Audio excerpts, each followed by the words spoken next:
हरियाणा के खास कार्यक्रम हरियाली में आपका बहुत बहुत स्वागत है। आपके साथ हाजिर हूं मैं कंचन। दुनिया भर में हर साल 5 दिसंबर को विश्व मृदा यानी कि मिट्टी दिवस मनाया जाता है। इसका मुख्य उद्देश्य किसानों को मिट्टी और उर्वरक के प्रति जागरूक करना है। आधुनिक समय में रासायनिक खादों और कीटनाशकों के लिए दवाओं के इस्तेमाल से मिट्टी की उर्वरा शक्ति यहाँ पर खत्म होती जा रही है। इस उद्देश्य से भी विश्व मिट्टी दिवस मनाया जाता है। देखिए हमारी इस पूरी रिपोर्ट में।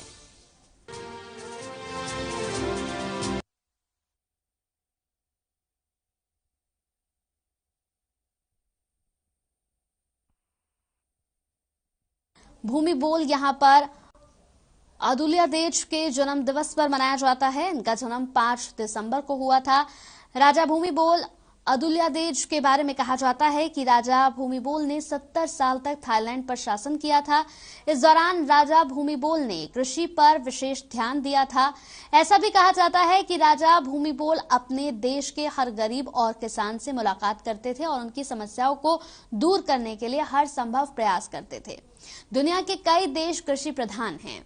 इसे मद्देनजर रखते हुए संयुक्त राष्ट्र संघ ने किसानों के हित के लिए कई अभियान चलाए हैं, जिनमें मृदा संरक्षण पर विशेष बल दिया गया है। भारत में आधी आबादी कृषि पर निर्भर है। भारत में भी मृदा यहाँ संरक्षण पर विशेष ध्यान दिया जा रहा है। इसके लिए देश के प्रधानमंत्री नरेंद्र मोदी ने भी स्वस्थ धरा हरा खेत का नारा देकर आह्वान किया। किसानों के हौसलों को बुलंद करने की कोशिश की। भारत में किसानों के हित के लिए कई कल्याणकारी योजनाएं चलाई जा रही हैं, जिसमें किसान फसल बीमा योजना भी प्रमुख है। इस योजना के तहत किसानों को सालाना 3 किश्तों में 6,000 रुपए दिए जाते हैं। इसके अतिरिक्त 2015 की बात करें तो प्रधानमंत्री नरेंद्र मोदी ने मिट्टी की गुणवत्ता में विशेष सुधार के लिए मृदा स्वास्थ्य कार्ड योजना की शुरुआत की थी। इस योजना से भी किसान काफी ज्यादा लाभ ले रहे हैं। तो आज विश्व मृदा दिवस है। विश्व मृदा दिवस यानी आज मिट्टी दिवस है। बेहद खास दिन है आज का और इसी पर आज का हमारा ये खास कार्यक्रम भी है। क्यों मनाया जाता है मृदा दिवस, इस पर आज हम चर्चा करेंगे। इसके पीछे कारण क्या है, इस पर भी चर्चा करेंगे। साथ ही साथ आज का ये दिन इतना खास क्यों है, इस पर भी बातचीत होगी। आयु के आधार पर मिट्टी कितने प्रकार की होती है, इस पर भी चर्चा की जाएगी। भारत में सबसे ज्यादा जो मिट्टी मिलती है वो जालोड़ मिट्टी मिलती है। जालोड़ मिट्टी कितने प्रतिशत इस वक्त भारत में है, मिट्टी के प्रकार क्या कुछ हैं, इस पर भी हम चर्चा करेंगे। भारत में कितने तरह की मिट्टी पाई जाती है, एक बार मैं आपको इसकी जानकारी दे दूं। जालोड़ मृदा यानी कि कछार मिट्टी, काली मृदा या रेगूर मिट्टी, लाल मृदा यानी कि लाल मिट्टी, लेटेराइट मृदा यानी कि एक मिट्टी है लेटेराइट जिसका नाम है, एक है शुष्क मिट्टी। सबसे ज्यादा मिलने वाली 1, 2, 3, 4, 5 मिट्टियां हैं ये, जिसमें जालोड़ मिट्टी जिसे कछार मिट्टी कहा जाता है, काली मिट्टी जिसे रेगूर मिट्टी भी कहा जाता है, एक होती है लाल मिट्टी, लेटेराइट मिट्टी और शुष्क मिट्टी। भारत में सबसे ज्यादा यही मिट्टियां पाई जाती हैं। सबसे ज्यादा यहाँ पर अगर किसी मिट्टी कहते हैं कि सबसे ज्यादा कौन सी मिट्टी भारत में पाई जाती है, वो जालोड़ मिट्टी है।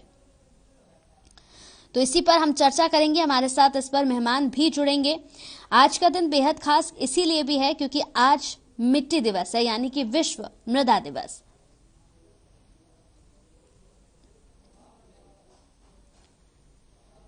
तो पर्वतीय मृदा, जालोड़ मृदा, काली मृदा, लाल मृदा, लेटेराइट मृदा, पीठ वे यहाँ पर दलदली मृदा, लवणीय और क्षारीय मृदा। भारतीय की सभी मिट्टियों में प्रमुख 3 तत्वों की कमी पाई जाती है। सबसे ज्यादा जिन तत्वों की कमी पाई जाती है वो यहाँ पर ह्यूमस है, नाइट्रोजन है और फास्फोरस है। भारत में सबसे ज्यादा क्षेत्रफल पर पाई जाने वाली 4 मिट्टियां हैं जिनके बारे में हम लगातार आपको बता रहे हैं। जालोड़, लाल मृदा, काली मृदा और लेटेराइट। जालोड़ मृदा की बात करें तो कौप मिट्टी और कछारी मिट्टी भी इसे कहा जाता है। उत्तर भारत के मैदान में यहाँ सतलज के मैदान में ब्रह्मपुर के मैदान तक ये मिट्टी यहाँ पर पाई जाती है।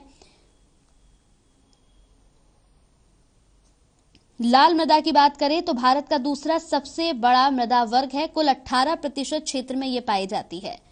इसके साथ ही काली मृदा की बात करें तो कपासी मृदा या रेगूर मृदा या लावा मृदा के नामों से भी इसे जाना जाता है। विश्व मृदा दिवस का क्या कुछ महत्व है, इस पर भी चर्चा करेंगे। उत्तरी कर्नाटक, महाराष्ट्र, मध्य प्रदेश, गुजरात में सबसे ज्यादा काली मिट्टी पाई जाती है। इसके बाद लेटेराइट मिट्टी की बात करें तो लेटेराइट मिट्टी जो है वो सबसे ज्यादा अगर बात करें तो 3 जगहों पर पाई जाती है। भारत में यहाँ पर उपरोक्त परिस्थितियों में 3 जगहों पर पाई जाती हैं। पश्चिमी तट पर पाई जाती है, उड़ीसा तट पर पाई जाती है और शिलांग पठार पर पाई जाती है। लेटेराइट मिट्टी की हम बात कर रहे हैं। पर्वतीय मिट्टी की बात अगर हम कर लें तो हिमालय के साथ साथ ये जम्मू कश्मीर, हिमाचल प्रदेश, उत्तराखंड, सिक्किम, अरुणाचल प्रदेश में पाई जाती है। यहाँ पर पीट और दलदली मिट्टी की बात करें तो पीट और दलदली मिट्टी तमिलनाडु के तटों पर जहां जल जमाव है वहां पर पाई जाती है।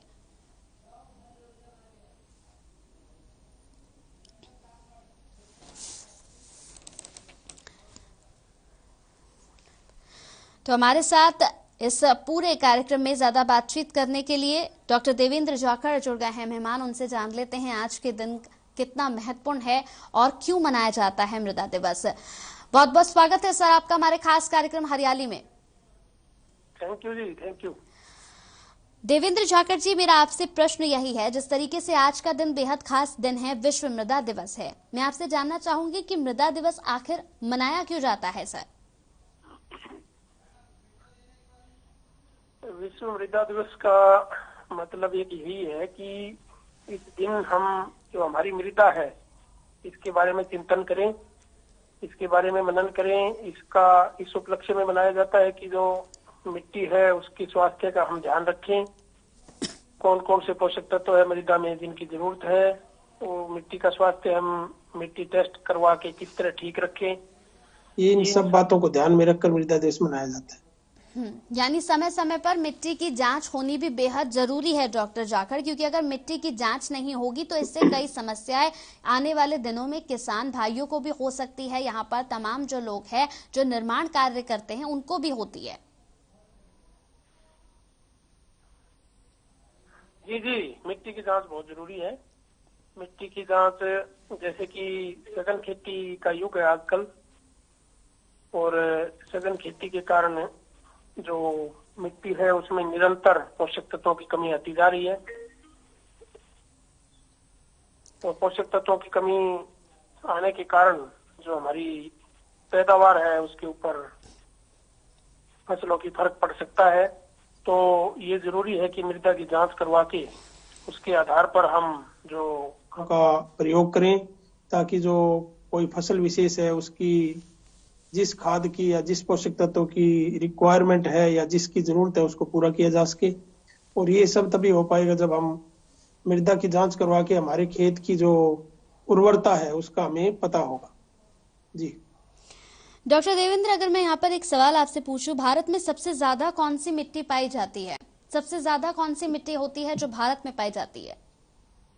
भारत में काफी अलग अलग टाइप की मिट्टी पाई जाती है, पर जो ज्यादा अच्छी किस्म की मिट्टी होती है या ज्यादा प्रचुर मात्रा में पाई जाती है वो सैंडी लोम है, जो कि हमारी हरियाणा, पंजाब और जो मध्य प्रदेश और साथ में जो ये जो ज्यादातर जिन स्टेट से हमारी जो खाद्यान्न की आपूर्ति होती है वहां पे जो मिट्टी मौजूद है सैंडी लोम सॉइल होती है।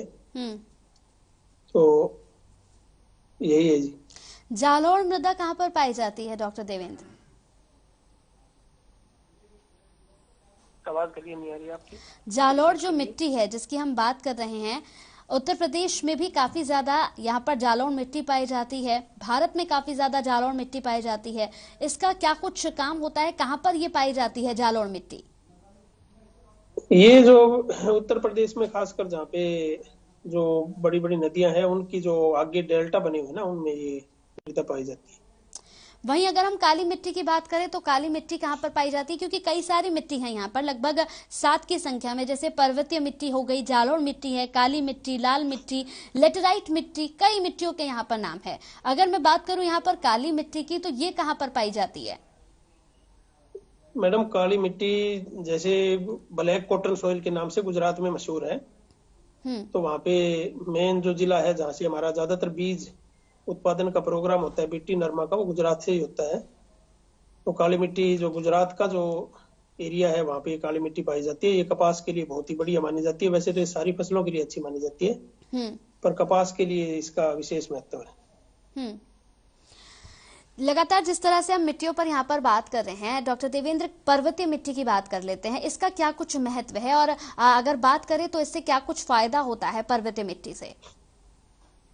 जैसे कि मिट्टी का जो बनना है एक कंटिन्यूस प्रोसेस है, तो इसमें जो पहले जो मिट्टी बनी है उसमें काफी फिजिको केमिकल या रासायनिक और भौतिक प्रक्रियाओं के दौर से ये गुजरी है।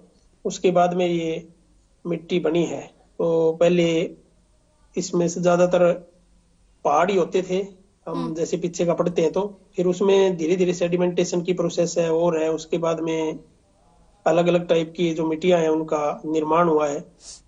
तो जो पर्वत से जो मिट्टी आती है उसमें अलग अलग टाइप के जो मिनरल, जो पोषक तत्व या तत्व कह सकते हैं, मिनरल कह सकते हैं, मिनरल न्यूट्रिएंट उसमें ज्यादा मौजूद होते हैं। तो बेसिकली ये मिट्टी उपजाऊ कही जा सकती है।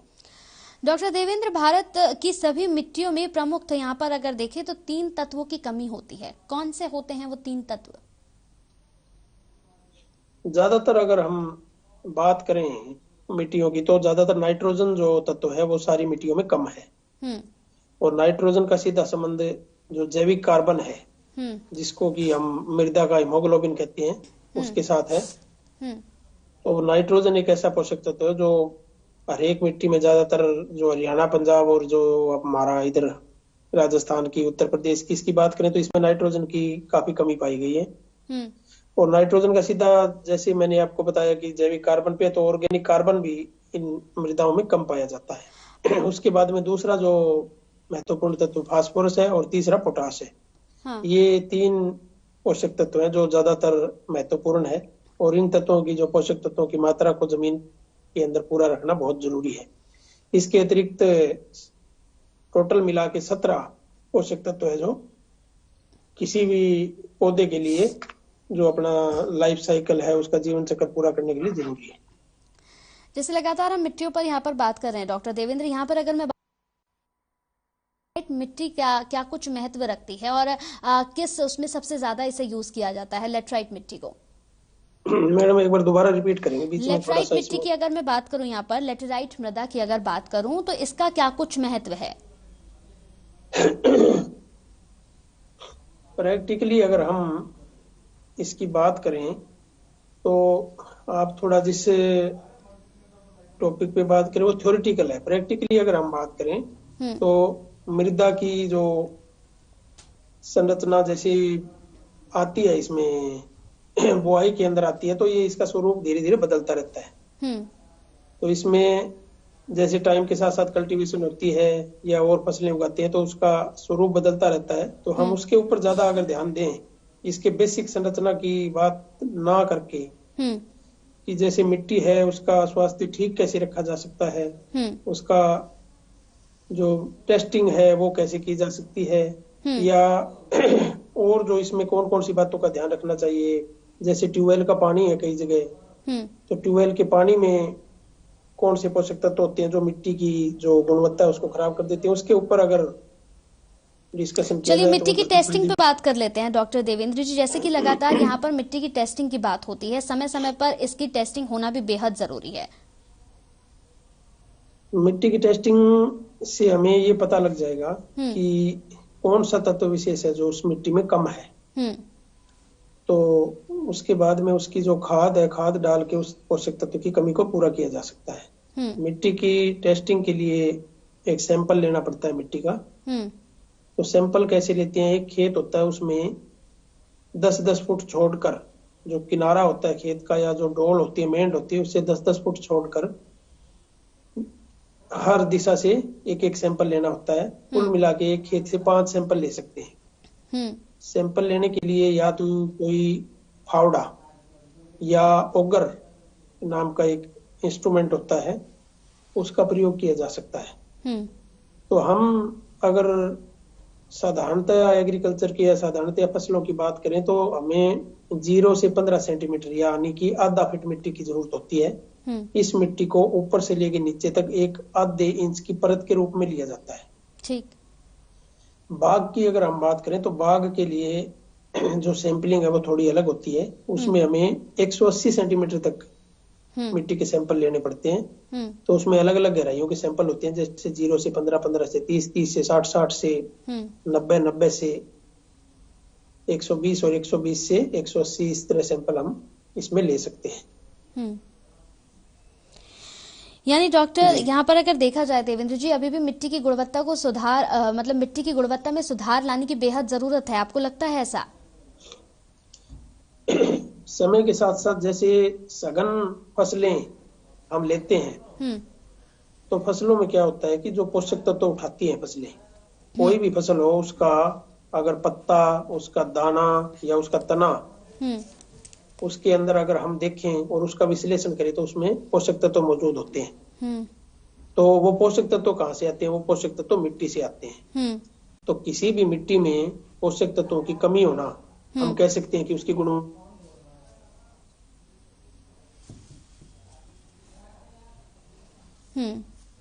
तो विश्व मृदा दिवस का महत्व लगातार हम यहाँ पर जान रहे हैं और लगातार डॉक्टर देवेंद्र जाखड़ हमारे साथ बने हुए हैं। डॉक्टर, जिस तरह से यहाँ पर अभी हम मिट्टी की बात कर रहे हैं, इसके महत्व पर बात कर रहे हैं, कितना जरूरी है इसकी गुणवत्ता को अभी सुधारना। कई बार क्या होता है, यहाँ पर डॉक्टर जाखड़ की बुआई की जाती है, किसान यहाँ पर फसल उगाता है, लेकिन उसकी फसल उसे सही लाभ नहीं दे पाती है, फसल उग नहीं पाती है। इसके पीछे का क्या कोई कारण मिट्टी भी होती है? इसके दो कारण हो सकते हैं कि एक तो मिट्टी में पोषक तत्वों की कमी हो सकती है, ठीक, और एक मिट्टी के अंदर कोई प्रॉब्लम हो सकती है। तो मिट्टी के अंदर दो टाइप की प्रॉब्लम होती है, एक तो मिट्टी का नमकीन होना, लवणीय होना, और दूसरा उसका क्षारीय होना। तो ये अलग अलग टाइप के कारण से होती है। तीसरी इसमें ये दिक्कत होती है कि किसी मिट्टी में पोषक तत्व है वो बहुत ज्यादा मात्रा में उपलब्ध ना हो। तो ये सारा तभी पता लग सकता है जब हम मिट्टी की जांच करवाएं। तो हर किसान से मैं तो यही कहूंगा कि जब भी आप शुरू में अपनी खेती शुरू करनी हो या रूटीन में भी आप 3 साल में एक बार मिट्टी का सैंपल लेके आपके नजदीक जो लैब है उसमें आप जांच करवाएं। उससे आपको पता लग जाएगा कि आपकी मिट्टी का जो स्वास्थ्य है वो कैसा है और उसमें कितने सुधार की जरूरत है या नहीं है, कौन सा पोषक तत्व उसमें डालना है, कितनी मात्रा में डालना है। तो कहीं ना कहीं अगर देखा जाए तो यहाँ पर डॉक्टर, जिस तरह से लगातार मिट्टी में पोषक तत्वों की कमी आ रही है, इससे किसानों की चिंता भी कहीं ना कहीं काफी ज्यादा अब आने वाले समय में बढ़ने लगी है। जी, वो मैं वही कह रहा था कि जैसे पहले क्या होता था कि एक सीजन में फसल लेके दूसरे सीजन में, जो जैसे रबी ले ली तो खरीफ सीजन में या खरीफ में फसल ले ली तो रबी सीजन में खेत को खाली छोड़ दिया करते थे। तो उससे क्या होता था कि मिट्टी का स्वास्थ्य है वो, उसके अंदर विभिन्न प्रकार की क्रियाएं होती थी और स्वास्थ्य मिट्टी का बना रहता था। परंतु अब क्या है कि छोटी कद वाली किस्में आ गई है जिनकी पैदावार ज्यादा है।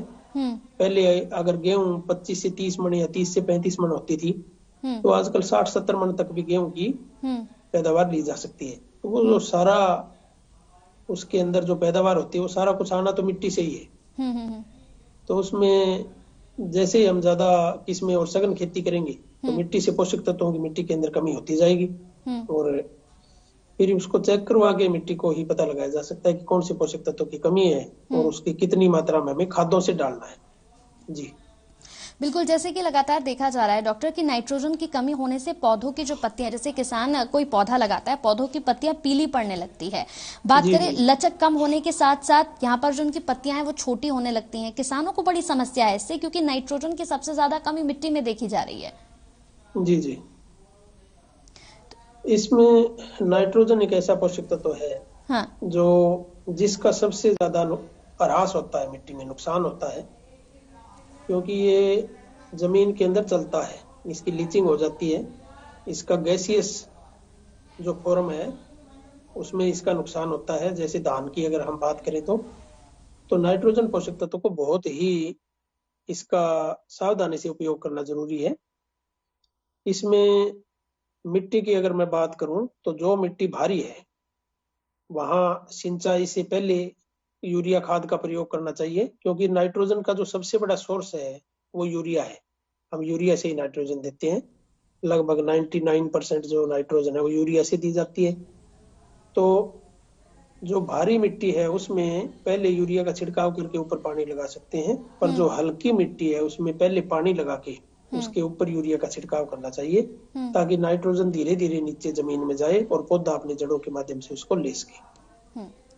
चलिए, बहुत बहुत शुक्रिया डॉक्टर देवेंद्र, हमारे साथ जुड़ने के लिए। आपने बातचीत की, खास कार्यक्रम में आप हमारे साथ जुड़े, इसका बेहद शुक्रिया।